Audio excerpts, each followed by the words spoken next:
Sejak zaman kuno, peradaban Asia Timur meyakini bahwa 4 penjuru langit dijaga oleh 4 makhluk suci. Konsep ini dikenal dalam kebudayaan Jepang sebagai Shijin, yaitu 4 dewa pelindung arah mata angin. Masing-masing makhluk dikaitkan dengan satu arah, satu musim, satu warna, dan satu unsur alam sesuai ajaran Yin Yang dan Wuxing, 5 elemen. Dalam tradisi ini, timur dijaga oleh seekor naga biru, Sairyu, selatan oleh burung merah berkobar, Suzaku, barat oleh harimau putih, Byakko, dan utara oleh kura-kura hitam bergandengan ular, Genbu. Masing-masing binatang memiliki makna simbolis. Naga biru melambangkan pertumbuhan dan musim semi, burung api merah melambangkan semangat, serta musim panas, harimau putih melambangkan keberanian di musim gugur, dan kura-kura hitam melambangkan keseimbangan dan ketenangan musim dingin. Di Jepang, keempat makhluk ini sering disebut dengan nama Jepang asli. Seiryu naga biru di timur, Suzaku burung merah di selatan, Byakko harimau putih di barat, dan Genbu kura-kura hitam di utara.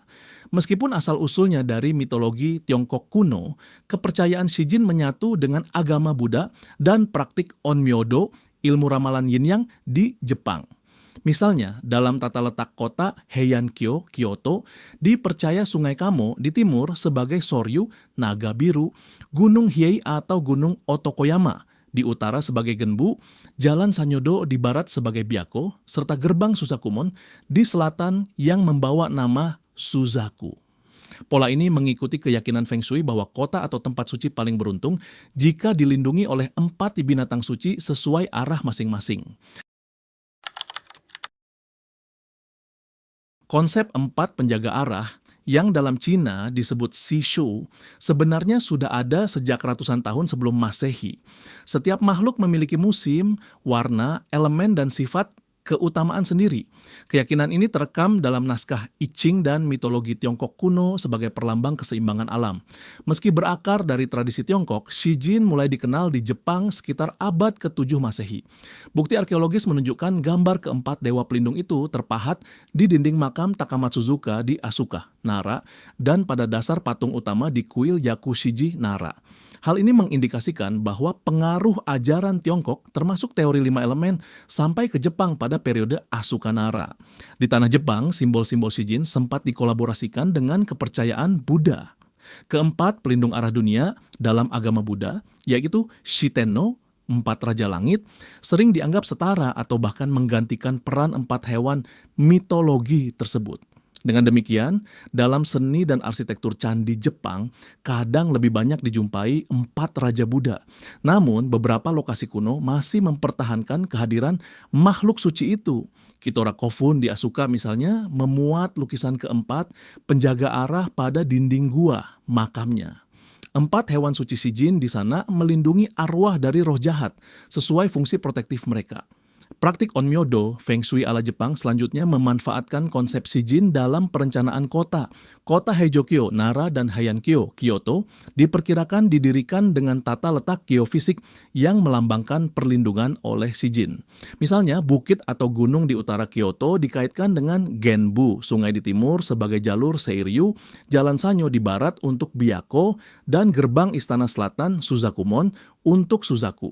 Demikian pula kota Edo, Tokyo yang baru di abad ke-17 dirancang dengan memperhatikan 4 penjaga arah ini.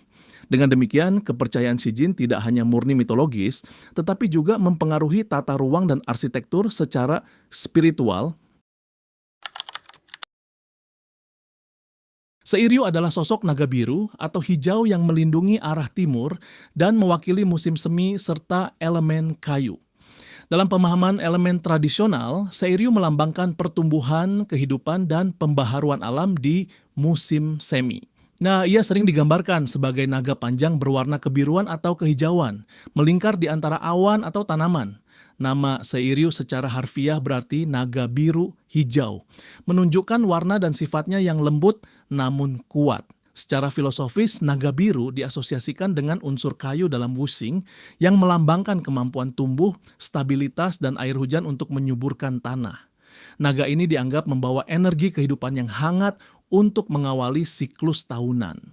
Dalam konteks yin yang, timur identik dengan yang kecil yang mulai bersinar, pertumbuhan pagi, yang melengkapi sifat Seiryu sebagai simbol kebangkitan energi. Artinya, orang yang menjiwai arah timur, Seiryu, sering dihubungkan dengan sifat terbuka, kreatif, dan optimis. Di Jepang, kehadiran Seiryu terlihat dalam seni dan tempat suci. Contoh yang terkenal adalah kuil Kiyomizu Dera di Kyoto. Di pintu masuk utama kuil ini terdapat pancuran air bergambar kepala naga, sering disebut Seiryu, yang konon memancarkan air dari tangannya pada malam hari. Setiap tahun diadakan festival Seiryu untuk menghormatinya. Menurut sejarah, naga biru Kiyomizu-dera dipercaya meminum air terjun kuil, dan air suci itu dipercaya memberi keberkahan. Penemuan makam Kitora di Nara 1983 juga menampilkan Seiryu di dinding timur gua makam, bukti keberadaan lama kepercayaan ini di Jepang. Selain itu, Seiryu sering muncul dalam kebudayaan populer modern, misalnya dalam manga anime Fushigi Yugi, di mana naga biru menjelma sebagai dewa perang, serta dalam permainan video Jepang seperti seri Final Fantasy atau Shin Megami Tensei yang mengangkat karakter naga pelindung timur. Suzaku adalah makhluk berwujud burung mitologi berwarna merah menyala, yang menjaga arah selatan dan mewakili musim panas serta elemen api. Suzaku seringkali disamakan dengan burung phoenix dalam budaya Tionghoa, bersimbiosis dengan api dan matahari. Dalam Wuxing, Suzaku melambangkan semangat, keberanian, serta kemurnian hati musim panas yang besar yang penuh energi. Keindahan bulu merahnya serta asosiasi dengan matahari terbit menjadikannya lambang kecerahan dan kebangkitan. Dalam doktrin 5 elemen, Suzaku diasosiasikan dengan elemen api. Api melambangkan kehangatan, kekuatan, dan pencerahan, serta kemampuan membakar hal-hal negatif. Karena itulah Suzaku sering dipandang sebagai pelindung yang melawan kegelapan, memberi cahaya dan keadilan. Beberapa sumber menganggap ia lambang kesetiaan dan kebaikan. Misalnya, kabarnya Suzaku merupakan binatang yang paling indah di antara keempatnya, melambangkan kesetiaan, semangat, dan kemuliaan. Secara historis, simbol Suzaku sangat kentara pada istana-istana dan kota kuno Jepang. Ibu kota Fujiwara, Nara, Heijokyo, Kuno Nara, dan Heiankyo, Kyoto, semua memiliki gerbang selatan utama yang dinamai Suzakumon, serta jalan utama selatan Suzaku Oji yang diarahkan ke selatan kerajaan. Pada zaman dahulu dipasang simbol Suzaku di gerbang selatan kota untuk mengundang perlindungan burung suci ini. Di bidang keagamaan, kuil Byodo-in di Uji, Kyoto mempunyai Phoenix Hall, Bayododo, berornamen burung api serta hiasan rufuknya menyerupai 2 ekor phoenix, sosok yang mirip Suzaku.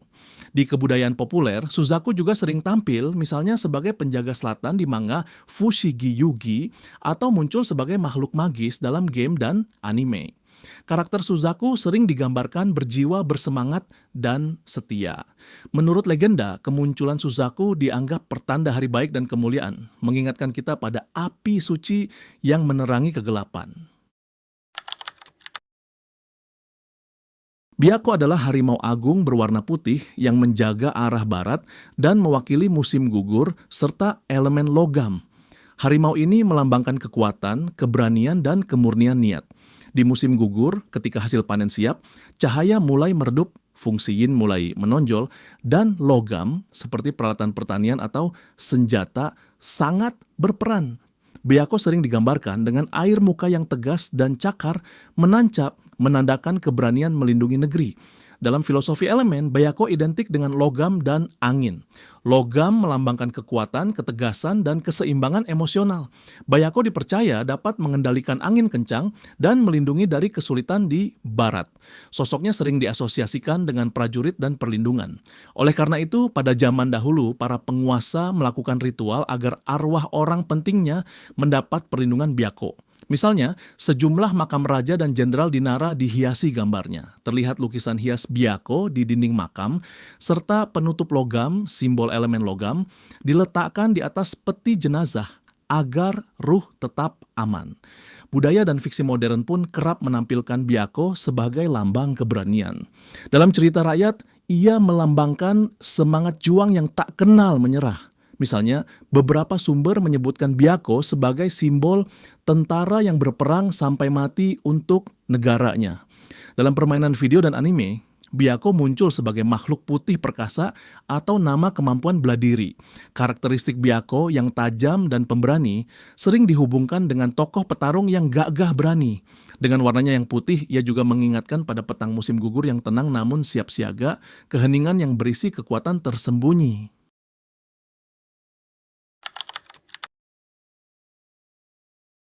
Genbu adalah makhluk chimera gabungan kura-kura besar dengan ular yang melingkar di punggungnya menjaga arah utara serta mewakili musim dingin dan elemen air.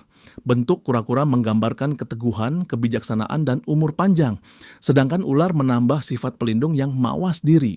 Warna hitam genbu melambangkan kedalaman malam utara dan sifat misteriusnya. Sementara air melambangkan kehidupan tersembunyi di bawah permukaan. Elemen air membuat genbu terkait dengan sumber air dan ketenangan. Genbu dianggap mampu mengendalikan air dingin musim dingin, melambangkan sifat tenang dan bertahan. Dalam tradisi, genbu kerap dihubungkan dengan kesabaran dan keseimbangan emosional. Dikatakan ia menjaga agar energi utara mengalir stabil, membawa kesuburan saat musim dingin. Secara spiritual, genbu seringkali dihubungkan dengan simbol kemurnian dan umur panjang.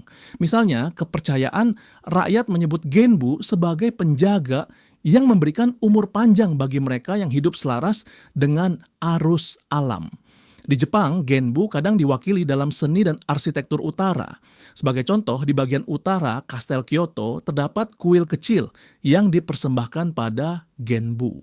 Makna pelindungannya dikenang sebagai simbol kemurnian, umur panjang, keseimbangan, dan kecerdasan. Nama genbu sendiri berasal dari Xuanfu dalam mitologi Tiongkok dan Hyunmu di Korea. Warna aslinya hitam, meski di beberapa ilustrasi modern, ia kadang diberi sentuhan ungu. Genbu juga populer dalam budaya Jepang masa kini, misalnya muncul sebagai karakter dalam anime fiksi ilmiah atau game role-playing. Kecerdasan dan keteguhan genbu sering dicitrakan melalui kemampuan bertahan hidup dalam ujian berat. Dengan simbol kura-kura yang abadi, genbu mengingatkan akan perlindungan yang tenang namun kuat bagi arah utara. Keempat, makhluk suci ini mengajarkan keseimbangan alam semesta yang kaya makna filosofis. Naga hijau timur mengawali peralihan musim, burung api selatan menghangatkan kehidupan, harimau barat melindungi dalam kegelapan, dan kura-kura utara menopang keteguhan. Bersama dengan pusat, naga kuning utama. Mereka melukiskan 5 sisi keseimbangan dalam kosmologi Tiongkok Jepang kuno. Sebagai refleksi diri, masing-masing arah memberi gambaran sifat yang bisa diidentifikasi dalam diri manusia. Mungkin seorang berjiwa pemberani merasa kuat di bawah naungan Byako, sedangkan pemikir tenang menemukan perlindungan dalam arus genbu. Atau bisa jadi yang kreatif dan optimistis merasakan energi Seiryu, sedangkan yang bersemangat dan berapi-api menyerupai Suzaku.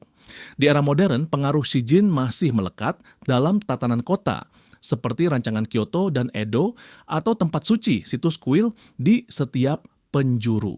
Dalam budaya populer pun mereka muncul sebagai karakter arketipal, misalnya dalam anime, game, dan karya seni. Pertanyaan, arah manakah yang terasa kuat dalam dirimu? Bisa jadi panggilan untuk mengeksplorasi sifat dan bakat pribadi. Seperti masing-masing makhluk menjaga keseimbangan dunia, kita juga dipanggil menjaga keseimbangan dalam hidup. Dengan memahami simbolisme Seiryu, Suzaku, Byako, dan Genbu, kita diingatkan agar berani, bijak, penuh semangat, dan setia dalam menghadapi perubahan. Demikianlah 4 penjaga langit mengajarkan kita untuk menjaga harmoni alam dan jiwa, serta menelusuri arah kuat yang memberi kehidupan kita makna. Kalau kamu merasa konten ini bermanfaat, like videonya, subscribe ke channel ini, dan bantu kami menyebarkan wawasan budaya ini dengan share ke media sosial kamu. Kita akan terus bahas topik-topik keren seperti ini setiap minggunya.